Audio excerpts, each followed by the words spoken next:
इस कार्यक्रम के पुण्यार्चक हैं श्रीमती रेखा जैन, श्रीमती साधना जैन, श्रीमती ममता जैन, प्रसन्न कुमार जैन, श्रीमती समीक्षा जैन, प्रतीक जैन, साक्षी, प्राक्षी, प्रविष्टि, प्रज्ञान, अनविक जैन, नौहर कला परिवार, firm Messrs Champalal Jain, Messrs कक्काकी builders, Messrs PK Jain, railway collectorate Lalitpur, Shri Virendra Jain, Sangeeta Jain, Akshat Jain, सेबी, अक्षता जैन एवं समस्त चूनावाला परिवार Lalitpur, Shri Keval Chand Jain, Rajesh Jain, advocate Nirmal Kumar Jain, civil engineer Parakh Jain, वास्तुविद एवं समस्त मिठिया परिवार कटरा बाजार ललितपुर।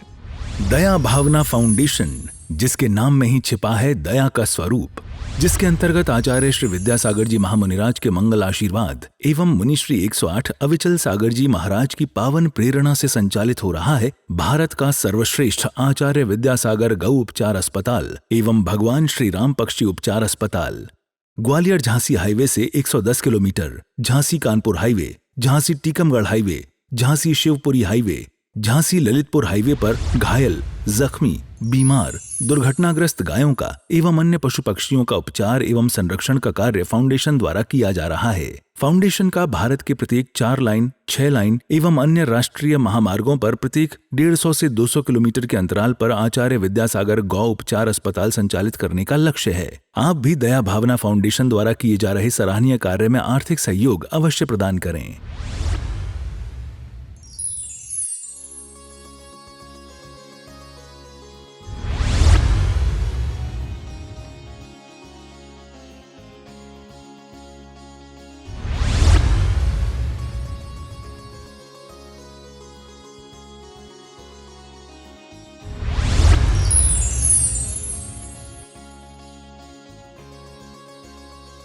स्वभाव नहीं बदलने के पीछे का कारण क्या है?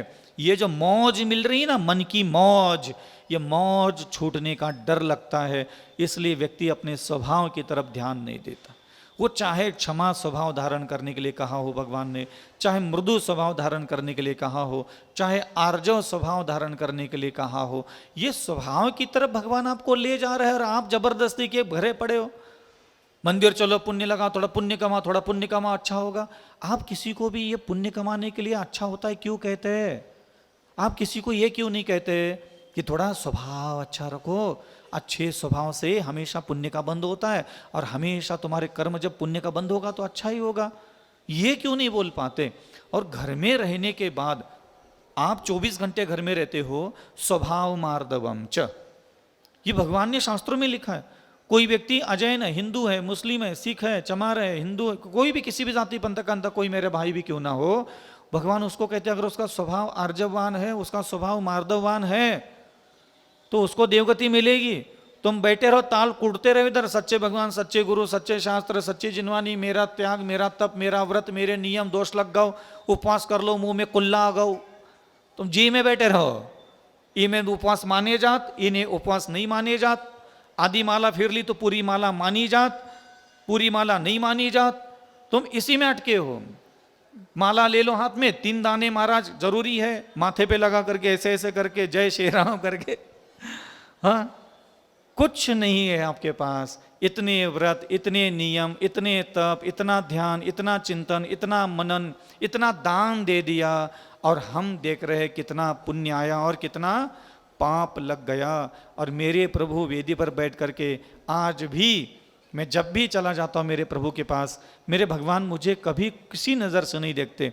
वो रोज़ मुझे पूछते हैं, हर 2-3 साल में एक बार मेरे सामने आकर के मुझे कहते हैं अविचल सागर थोड़ा सा और स्वभाव बदल दो, अविचल सागर थोड़ा सा और स्वभाव बदल दो, अविचल सागर थोड़ा सा और स्वभाव बदल दो। तो स्वभाव बदलने के लिए वो मुझे बार बार कहते थे, तो मुझे लगता था कि भगवान को मैं पसंद ही नहीं हूँ। मैं इतनी माला फेरता हूँ, इतनी जाप करता हूँ, इतना स्तोत्र पढ़ रहा हूँ, मुनि बन करके बैठ गया, कैशलोच कर रहा हूँ, भगवान को मैं ये करके दिखा रहा हूँ उछल कूद करके। भगवान ये देखना छोड़ करके जब भी मेरे सामने आते थे स्वभाव बदलो, तो मुझे गुस्सा आती थी। मैंने कि इतना तेरे लिए मैं कर रहा हूँ, हाँ माता छोड़ी, पिता छोड़ा, घर छोड़ा, परिवार छोड़ा, खाना छोड़ा, पीना छोड़ा, कपड़ा छोड़ा, सारे राग द्वेष छोड़ दिए, सब छोड़ दिया, और ये भगवान है, कैशलोच कर रहा हूँ, निगंबर घूम रहा हूँ, धूप में बैठ रहा हूँ, ठंडी में बैठ रहा हूँ, कोई बैठ नहीं सकता, वो सारी साधना कर डाली। और भगवान आकर के एक ही लाइन बोलते थे, कहा स्वभाव ठीक करो, तो थोड़ा सा टाइम लग गया हमें समझ में आने के लिए, लेकिन बाद में बात समझ में आ गई कि भगवान के मुख से निकला हुआ प्रत्येक शब्द हमारे स्वभाव परिवर्तन मात्र के लिए है। क्योंकि वर्तमान का हमारा जो भी स्वभाव है ये घोर पाप कर्म इकट्ठा करने वाला स्वभाव है। और इन व्रत तप ध्यान देव दर्शन देव पूजा गुरु उपासना स्वाध्याय संयम तप दान ये कर्म करते करते हमें कुछ स्वभाव में परिवर्तन लाना था, वो हम लेके कभी आए नहीं। उनकी नजर आज भी हमारे स्वभाव की तरफ है। कई बार मैं अपने चिंतन में भी कहता हूँ, देखो मानतुम भगवान के पास ही मात्र स्तोत्र था, ऐसा नियम है क्या? क्या अन्य मुनि जिन जिन मुनियों को घानी में पेला गया, कढ़ाई में उबाला गया, हाथी के पैर में कुचला गया, जिनके सर कलम कर दिए जिन मुनियों के, क्या उनके पास मंत्र नहीं था? क्या स्तोत्र नहीं था? क्या चालीसा नहीं थी? ऐसी क्या बात है कि वहाँ देवता उपस्थित नहीं हो पाए? आपको बताऊं क्या कारण है? वैसे तो कोई साधकों के ऊपर मुझे आरोप नहीं लगाना है, लेकिन कुछ हमें भेद पे पता होना चाहिए। कहीं ना कहीं उनके स्वभाव में कमियां थी, इसीलिए वहां उनकी रक्षा करने के लिए कोई उपस्थित नहीं हुआ। सीता माता के बगल में देवता उपस्थित हुए, वो चांडाल के बगल में देवता उपस्थित हुए, उस धीवर के बगल में देवता उपस्थित हुए। कहाँ कहाँ देवता उपस्थित नहीं हुए? तो जहाँ जहाँ हृदय में सुंदर स्वभाव की एक कनिका भी प्रकट हो जाती है, वहाँ देवी देवता आकर के भी रक्षा कर लेते। वो जंगल में अपहरण करके लेके गए थे उस राजकुमारी को, उसका स्वभाव इतना अच्छा था कि वन देवताओं को आकर के उसके शील की रक्षा करनी पड़ी। उसी स्त्री को बाद में एक नगर वेश्यालय में जाकर के बेचा गया, उस नगर देवता ने आकर के उसकी वहां रक्षा की, क्योंकि उसका स्वभाव अच्छा था। हमेशा मंत्र स्तोत्र पूजन पाठ अभिषेक शांति द्वारा ही तेरी रक्षा करता है, ये सोचना बंद कर दे। तेरा स्वभाव ही तुझे विपत्ति में डालने वाला है, और सबसे पहले तेरा स्वभाव ही तुझे विपत्ति से बाहर लेके आने वाला है। अपने स्वभाव की तरफ ध्यान न देते हुए तुम अगर ये घमंड लेकर के बैठे हो कि मैं तो इतना बड़ा पूजन कर लूंगा, इतनी बड़ी जाप कर लूंगा, इतना बड़ा दान कर लूंगा, इतनी बड़ी आराधना कर लूंगा, इतना बड़ा पूजन कर लूंगा, इतनी बड़ी शांतिधारा कर लूंगा, इतने बड़े महाराज के पास जाकर के मैं सब कर लूंगा, हमारे तो सब कर्म अपने आप धुल जाएंगे। ये मन ही तुझे ऐसी गुलाटी मारना सिखाता है। ये तू नहीं कर रहा है बेटा, मैं तुझे दोष नहीं दूंगा, ये मन के ख्याल है। मैं जानता हूं मन तुम्हें यही करने के लिए क्यों कहता है, और आपको लगता है कि ये तुम गलत नहीं सोच रहे हो, तो तुम खुद ही खुद के मन को कहो चलो आज के बाद अपना स्वभाव बदलना है। फिर देखो तुम्हारा मन तुम्हें साथ देता है क्या? कर्जा निकाल करके दान देने के लिए जरूर कहेगा, क्योंकि उसमें स्वभाव बदलने की जरूरत नहीं है। पूजा करने के लिए कहेगा, क्योंकि उसमें स्वभाव बदलने की जरूरत नहीं है। जाप करने के लिए तुम्हारा मन तुझे कहेगा चलो कल से जाप कर लेते हैं, भला हो जाएगा। तेरा मन तुझे जानबूझ करके जाप की तरफ ज्यादा ले जाता है। बड़े बड़े साधु होते हैं ना, उनके पास जाके थोड़ा ध्यान से सुन लेना वो प्रश्न किस एंगल में होते। वो सारे के सारे प्रश्न, कलश ऐसे पकड़े, विधि को ऐसा छू ले, भगवान को ऐसा छू ले, वो ऐसा छू ले, उसमें तो दोष नहीं लग रहा हो, उसमें तो अपराध नहीं हो रहा हो, वो ठोने पे कैसे लगाए। उनका मन उनको इतना उलझा चुका है इन चीज़ों में, वो एक बार भी अपने गुरु को नहीं पूछते महाराज मेरे स्वभाव में बहुत कमी है, महाराज मेरा स्वभाव विनय करने वाला नहीं है, महाराज मेरा स्वभाव क्षमा करने वाला नहीं है, महाराज मेरा स्वभाव परस्त्री को भाई मानने वाला बहन मानने वाला नहीं है, महाराज मेरा स्वभाव दयालु नहीं है, महाराज मेरे स्वभाव में करुणा क्यों नहीं है, महाराज मेरे स्वभाव में लज्जा क्यों नहीं है। कोई पूछते हैं, सुना कभी तुमने? अपना कोई प्रश्न पूछने ही नहीं देगा मन तुम्हें।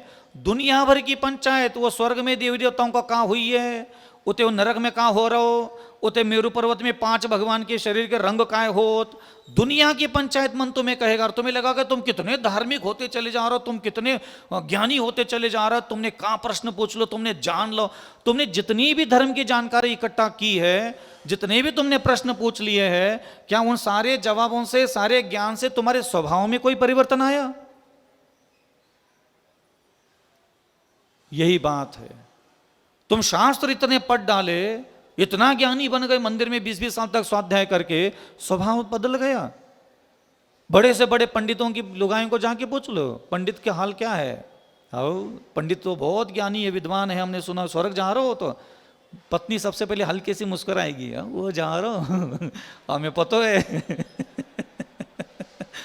तो बाहर भले ही पंडित को कितने भी और किसी को कितनी इज्जत मिले, घर के लोग तुम्हारे हृदय की स्थिति, वैचारिक स्थिति, इंद्रियों की स्थिति, भाव प्रणाली, तुम्हारा मूल स्वभाव कितना मलिन, कितना गृद्धता, कितना लालची, कितना तृष्णा से भरा हुआ है, ये सब जानते हैं।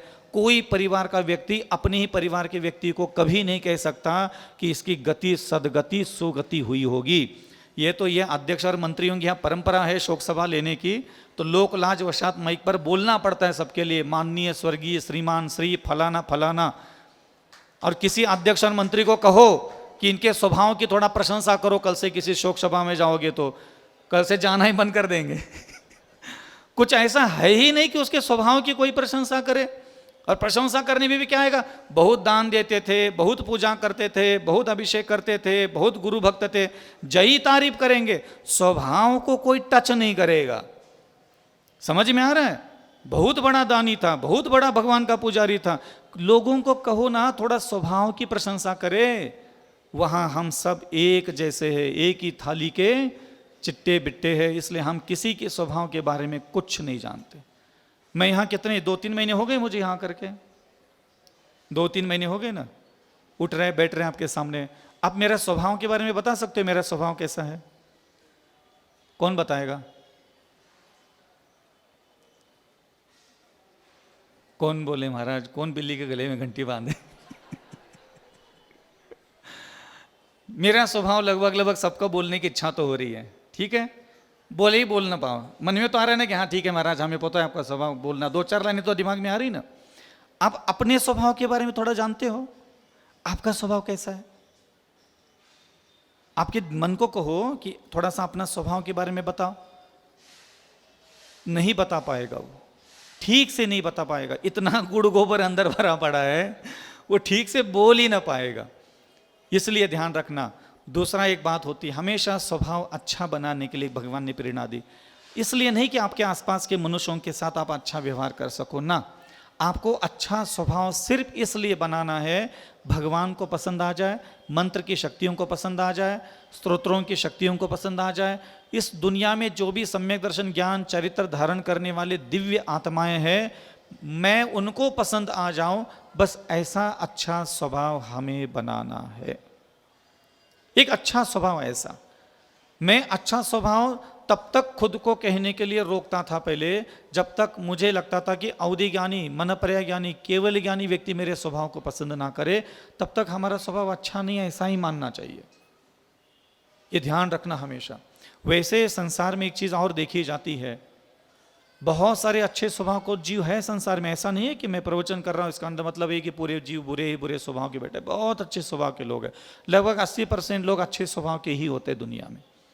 लेकिन आपके स्वभाव की अच्छाइयां पता है ना, वो भगवान की वजह से है, ना गुरु की वजह से है, ना शास्त्र की बातों में लिखा है इसलिए है।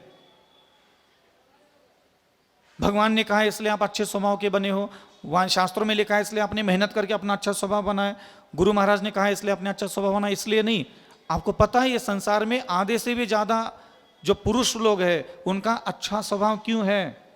ना देव, ना गुरु, ना शास्त्र, इसकी वजह से नहीं, अपनी मां के कारण, अपनी बहन के कारण और अपनी पत्नी के कारण। एक मनुष्य जितना अपने स्वभाव में परिवर्तन ला सकता है, उतना और कोई किसी के वास्ते अपने स्वभाव में परिवर्तन नहीं ला सकता। आप देख लीजिएगा, आपकी मां के कारण, एक स्त्री ही है, चाहे वो मां के रूप में हो, बहन के रूप में हो, चाहे पत्नी के रूप में हो, आपकी शादी हो गई, शादी के बाद आप अपने कितने सारे स्वभाव को बदल गए, आपको खबर भी नहीं लगी होगी। समझ में आ रहा है? ये कोई बुरी बात नहीं कह रहा हूं मैं, ये अच्छी बात है, ये अच्छी बात है। व्यक्ति अभी भी अपने स्वभाव को बदल रहा है सिर्फ आसपास के मनुष्यों के प्रभावित करने के लिए।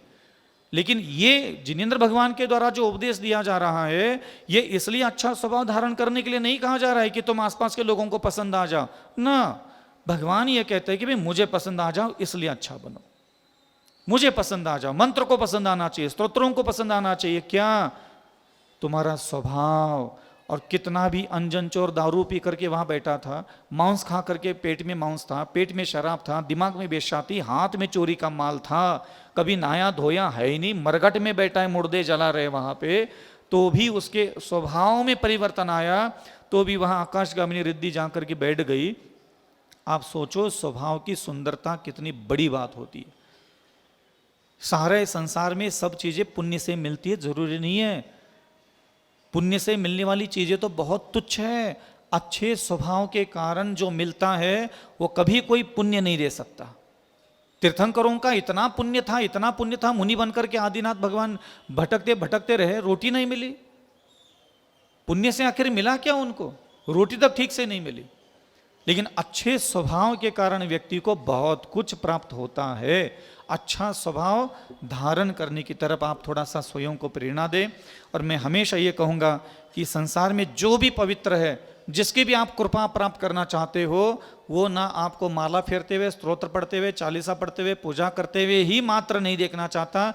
ये सारे काम करते हुए आप अपना स्वभाव परिवर्तन करो, ये चाहते हैं। लेकिन आप देव पूजा, गुरुपास्ती, स्वाध्याय, संयम, तप, दान का उपयोग सिर्फ पुण्य कमाने के लिए और पाप काटने के लिए करते हो, ये चीज़ ठीक नहीं है।